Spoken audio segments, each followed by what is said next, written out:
तो कहानी की शुरुआत में हम एक छोटे बच्चे को देखते हैं जो साइकिल पर अपने दोस्तों से मिलने के बाद घर जा रहा होता है। उसके घर का रास्ता जंगल से होते हुए जाता था। तभी अचानक से कोई उस बच्चे को पीछे से खींच लेता है। उसके बाद वो बच्चा कहाँ गया, किधर गायब हुआ, कोई भी नहीं जानता था। फिर हमें एक औरत जैकी दिखाई जाती है जो अपने घर में अपने बेटे के लिए केक्स बना रही थी। तभी उसे कॉल आती है। जब उसका बेटा कॉल के बारे में पूछता है तो वो उसे कोई जवाब नहीं देती। दरअसल कॉल जैकी के एक दोस्त की थी। जैकी अपने दोस्त को पसंद करती थी। उसका रिश्ता भी अपने हस्बैंड के साथ ठीक नहीं था, इसीलिए उसका बेटा भी उसे हर वक्त नाराज रहा करता था। जैकी केक बनाकर चली गई थी, जिसके बाद उसका हस्बैंड सोफे से उठता है क्योंकि रात को टीवी देखता वो उधर ही सो गया था। जैकी के हस्बैंड का नाम ग्रेग था। वो पेशे से एक पुलिस ऑफिसर होता है। अब जब वो तैयार हो रहा था तो उसे जैकी की कॉल आती है जो बता रही थी कि कुछ केक्स बच गए हैं जो मैं बनाकर आई थी, तुम उसे खा लेना। ये सुनकर ग्रेग को गुस्सा आ गया था। वो अपने फोन को खिड़की से बाहर फेंक देता है क्योंकि जैकी उसका कभी भी ख्याल नहीं रखा करती थी। अब जब उसकी नजर खिड़की से बाहर जाती है तो वो एक कप देखता है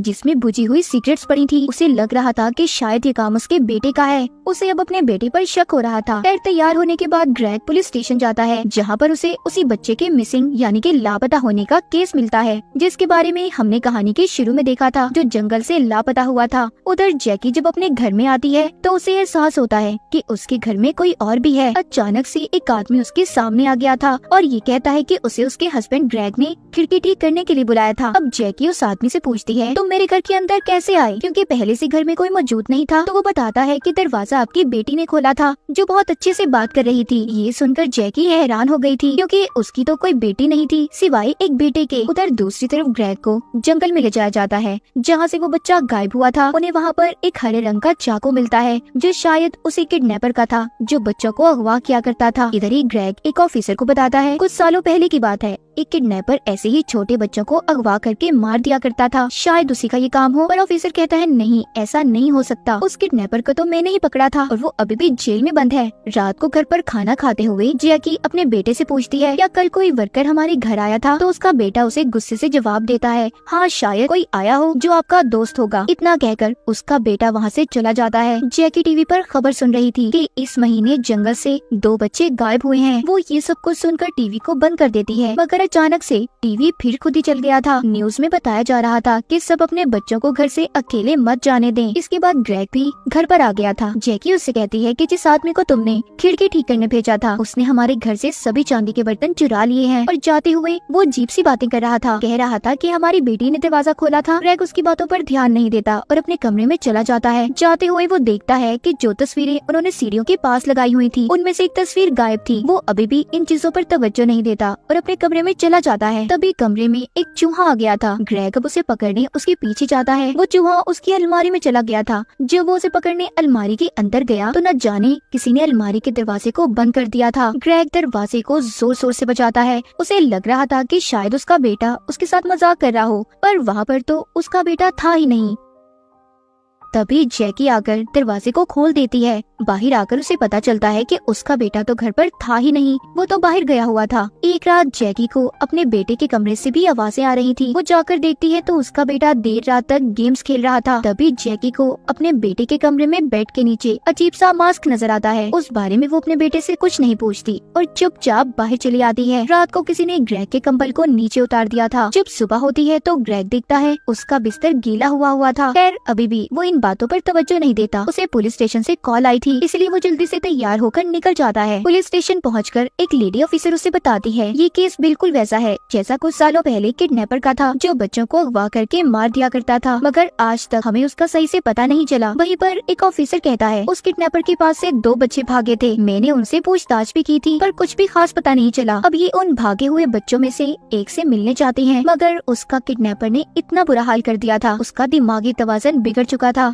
अब खैर ग्रेग दूसरे लड़के का 15 साल पहले दिया हुआ बयान सुनता है जिसमें उसने बताया था कि वो किडनैपर मुझे अपने घर ले गया जो एक जादुई घर है और उसे कोई भी नहीं ढूंढ पाएगा। उधर घर में जैकी का दोस्त उससे मिलने आता है। जैकी उसे जाने का कह रही थी मगर वो तो कुछ भी सुनने को तैयार ही नहीं था। तभी उसके सर में वो ही कप आकर लगता है जिसमें सिगरेट्स पड़ी थी, जिसको ग्रेग ने भी देखा था। अब वो कप खुद ही गिरा था या गिराया गया था, इसका पता हमें कहानी में आगे जाकर चलेगा। जैकी के दोस्त के सर से खून आने लगा था। तभी जैकी उसे बेसमेंट में लेकर लेकर आती है और उसकी मरहम पट्टी करती है। वो उससे कहती है कि कुछ देर तुम्हें यहीं पर आराम करना होगा, मेरा बेटा स्कूल चला जाए, फिर मैं तुम्हें डॉक्टर के पास लेकर जाऊंगी। घर में जैकी के बेटे को ऊपर से कुछ आवाजें आ रही थी। इधर जैकी को भी बेसमेंट में कॉल आती है जो उसके दोस्त के नंबर से ही थी। वो सोचती है कि वो तो उसके सामने बैठा था, तो ये कौन था जो उसको फोन पर तंग कर रहा था। उसका शक उसके बेटे पर जाता है। जब वो घर के अंदर जाती है तो उसका बेटा सीढ़ियों से नीचे उतर रहा था। उसे ये लगने लगा था कि शायद उस कप को जो उसके दोस्त के सर में लगा था इसके बेटे ने गिराया हो। खैर वो अपने बेटे से कुछ नहीं पूछती और उसे स्कूल छोड़ने चली जाती है। बेसमेंट में जैकी के दोस्त के सर से खून निकलना अभी बंद भी नहीं हुआ था। दोबारा उस बेचारे के सर पर कोई लकड़ी का डंडा मारकर उसे मार देता है। इधर जंगल में ऑफिसर अभी भी लापता हुए बच्चों की छानबीन कर रहे थे। ऑफिसर को छानबीन करते एक बारीक तार मिलती है जिससे उस साइकिल वाले बच्चे को शायद नीचे गिरा गया था। उधर जैकी जब घर आती है तो वो अपने दोस्त की लाश देखती है। उसे ऐसा लग रहा था कि शायद उसके बेटे ने गुस्से में उसके दोस्त को मार दिया होगा, इसीलिए वो मदद के लिए अपने हस्बैंड ग्रेग को बुला लेती है ताकि वो अपने बेटे को सजा से बचा सके। ये दोनों नहीं जानते थे कि जैकी के दोस्त को किसने मारा होगा। इनका शक सिर्फ अपने बेटे पर ही था क्योंकि वो ही घर में अकेला था। अब वो दोनों अपने बेटे को बचाने के लिए जैकी के दोस्त की लाश को रात के अंधेरे में जंगल में ले जाकर दफना देते हैं। इनका बेटा घर पर अकेला था,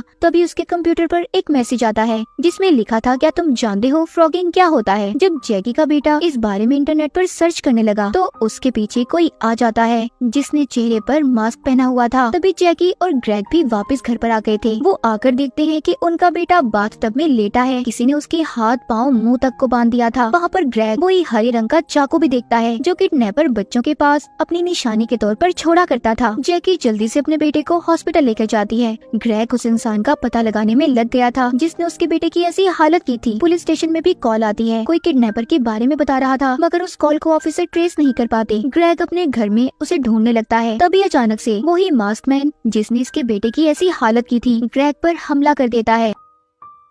यहीं से सीन फ्लैशबैक में जाता है, यानी कि ये सब शुरू कहाँ से हुआ था कि ग्रेग और जैकी के घर में ऐसा क्यों हो रहा था, मास्क मैन कौन था। तो अब हमें कहानी में पता चलेगा। हमें दो दोस्त दिखाए जाते हैं जो अक्सर फ्रॉगिंग किया करते थे। दरअसल फ्रॉगिंग वो होती है कि आप बिना बताए किसी के घर में रहना शुरू कर दो। इन दोनों दोस्तों में से एक का नाम एलिक था। ये दोनों जैकी और ग्रेग के घर पर रहने लगे थे। रात को एलिक छत पर बैठा सिगरेट पी रहा था। ये देखकर उसकी दोस्त उसे वापस कमरे में बुलाती है। ये लोग जैकी के घर गेस्ट रूम में रहा करते थे, जिनके बारे में जैकी और उसके हस्बैंड को कुछ भी नहीं पता था। एक दिन जब एलिक छत पर बैठा था तो उसकी दोस्त उसे वापस बुलाती है और कहती है, ऐसा मत करो, अगर घर वालों को पता चल गया तो हमें जेल भी हो सकती है। तभी वहाँ पर ग्रेग आ जाता है। ये दोनों छुप गए थे और ये वही सीन था जब ग्रेग को कप में सिगरेट्स मिली थी और ये समझ रहा था कि सब उसका बेटा करता है। खैर अगले दिन सब घर वालों के जाने के बाद एलिक की दोस्त ने अपने सामान को बेसमेंट में छुपा दिया था और एलिक घर से एक तस्वीर को ले लेता है। अब जब उसकी दोस्त उसके पास आती है वो कहता है कि मुझे घर के वाईफाई के पासवर्ड का पता चल गया है। मैंने अपने मोबाइल में एक ऐप को डाउनलोड किया है जिससे हम इनके घर में टीवी, मोबाइल जैसी चीजों को कंट्रोल कर सकते हैं। मेरे पास एक आइडिया है, क्यों ना हम कुछ ऐसा करें जिससे ये घर वाले पागल हो जाएं। मगर उसकी दोस्त उसे ऐसा करने से रोकती है। तभी घर के दरवाजे पर बेल बजी थी। खिड़की रिपेयर करने वाला जैकी के घर आया था। एलिक की दोस्त दरवाजा खोलती है और झूठ बोल देती है कि वो ग्रेग की बेटी है, इसीलिए खिड़की ठीक करने वाले ने जैकी से कहा था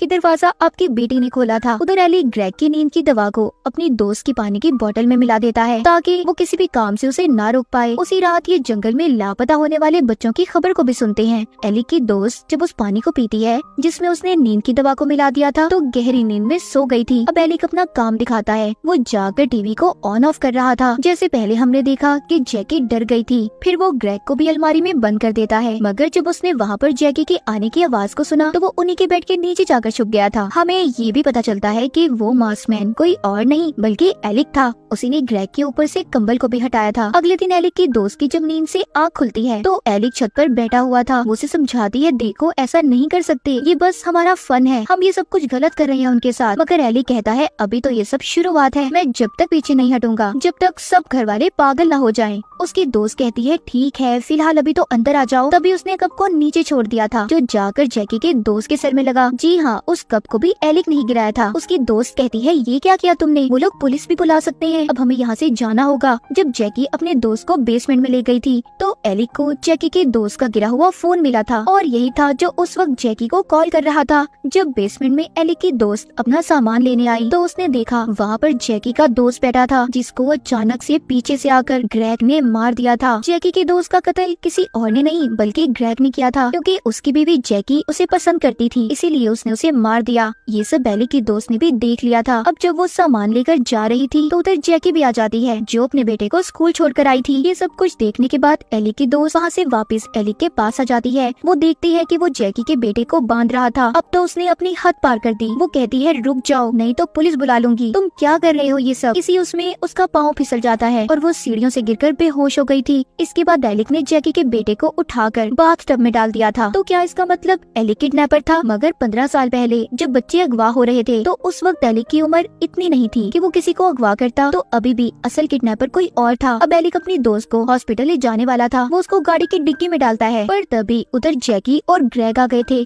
जो जैकी के दोस्त की लाश को दफना कर आ रहे थे। अब जल्दी से जब वो आकर अपने बेटे को देखते हैं तो ग्रेग जैकी को अपने बेटे के साथ हॉस्पिटल भेज देता है और वो खुद उसी गाड़ी में बैठकर जिसमें एलिक की बेहोश दोस्त थी उसे कहीं पर ले जाता है। मतलब ग्रेग ने उस आदमी को नहीं ढूंढा था जिसने उसके बेटे का ऐसा हाल किया था, वो तो बस जैकी से झूठ बोल रहा था। गाड़ी में एलिक की दोस्त को होश आ गया था जिसको ग्रेग चला रहा था और पता नहीं कहाँ जा रहा था। एलिक की दोस्त के पास एक बैग पड़ा था। जब वो उसे खोलकर देखती है तो उसमें उसी बच्चे के कपड़े पड़े थे जिसको हमने कहानी के शुरू में साइकिल पर जाते हुए जंगल में से गायब होते देखा था। साथ ही उसे हरे रंग के बहुत से चाकू भी मिले थे जिसे देखकर एलिक की दोस्त समझ गई थी कि किडनैपर कोई और नहीं बल्कि ग्रेग था। अब वो अपनी गाड़ी रोकता है और कहीं पर चला गया था। एलिक की दोस्त भी उसका पीछा करती है। वो पुलिस को कॉल करके बताना चाहती थी मगर सिग्नल्स की वजह से वो कुछ भी नहीं बता पाती। जो पुलिस कॉल ट्रेस नहीं कर पा रहे थे वो एलिक की दोस्ती कर रही थी क्योंकि उसे किडनैपर मिल गया था। तभी वो जंगल में एक ट्रक को देखती है। अब जब वो वहाँ पर जाती है तो वहाँ पर बहुत से बच्चे थे जिनको ग्रेग ने अगवा किया हुआ था। इससे पहले वो बच्चों की मदद करती पीछे से ग्रेग आकर उसके मुंह पर शॉपर डालकर उसे बेहोश कर देता है। उसे अपनी गाड़ी से एलिक की दोस्त का कैमरा भी मिलता है जिससे उसे पता चला था कि एलिक और उसकी दोस्त इनके घर में कितने दिन से रह रहे थे जिसके बारे में किसी को कुछ भी नहीं पता था। अब ग्रेग सब जानने के बाद उसे वापस अपने घर ले आया था। जैसे ही एलिक की दोस्त होश में आती है ग्रेग ने उसे मार दिया था। ये सब एलिक भी देख रहा था। उसे बहुत गुस्सा आता है। वो अब ग्रेग को मारने की तैयारी करता है। इधर ग्रेग भी एलिक को अपने घर में ढूंढ रहा था। एलिक भी पूरी तैयारी के साथ उसे मारने के लिए तैयार था। एलिक उस पर हमला कर देता है मगर ग्रेग ने भी उस पर वार करके उसे बेहोश कर दिया था। कुछ देर के बाद ग्रेग देखता है कि एलिक अपनी जगह पर नहीं था। वो उसके सामने खड़ा था गन लेकर जो ग्रेग पर चला देता है। ग्रेग जब उसका चेहरा देखता है तो हैरान हो गया था। अब खैर एलिक ने ग्रेग को मार तो दिया था। तभी वहाँ पर ऑफिसर आ जाता है जिसने एलिक पर गोली चला दी थी। एलिक के बाजू पर गोली लगने की वजह से वो बेहोश हो जाता है पर बेहोश होते हुए उसने ऑफिसर को एक नाम से पुकारा था। ऑफिसर समझ गया था कि एलिक कौन है। अब खैर एलिक को हॉस्पिटल ले जाया जाता है। इतनी देर में जैकी और उसका बेटा भी हॉस्पिटल से वापस आ गए थे। जैकी अपने घर के बाहर एम्बुलेंस और पुलिस की गाड़ी देखती है तो परेशान हो जाती है। उसे भी ग्रेग यानी कि अपने हस्बैंड की असलियत का पता चल गया था। उन बच्चों को भी बचा लिया गया था जिनको ग्रेग ने अगवा किया था। यहाँ पर हमें पता चलता है एलिक दरअसल वही बच्चा था जिसको 15 साल पहले ग्रेग ने अगवा करने की कोशिश की थी, जिसका बयान भी वो जानबूझकर बैठा सुन रहा था। एलिक किसी तरह ग्रेग के जाल से बचकर भाग गया था पर उसका दोस्त पकड़ा गया जिसका जहनी तवाज़ुन खराब हो चुका था। एलिक ग्रेग के बारे में सब जानता था कि वो बच्चों को अगवा करके उनके साथ बहुत कुछ गलत करता है, इसीलिए वो इसके घर में आया और अब एलिक ने ग्रेग को मारकर उन सभी बच्चों का बदला ले लिया था जिनको आज तक ग्रेग ने मारा था। और इसी के साथ इस मूवी की कहानी यहीं पर खत्म हो जाती है।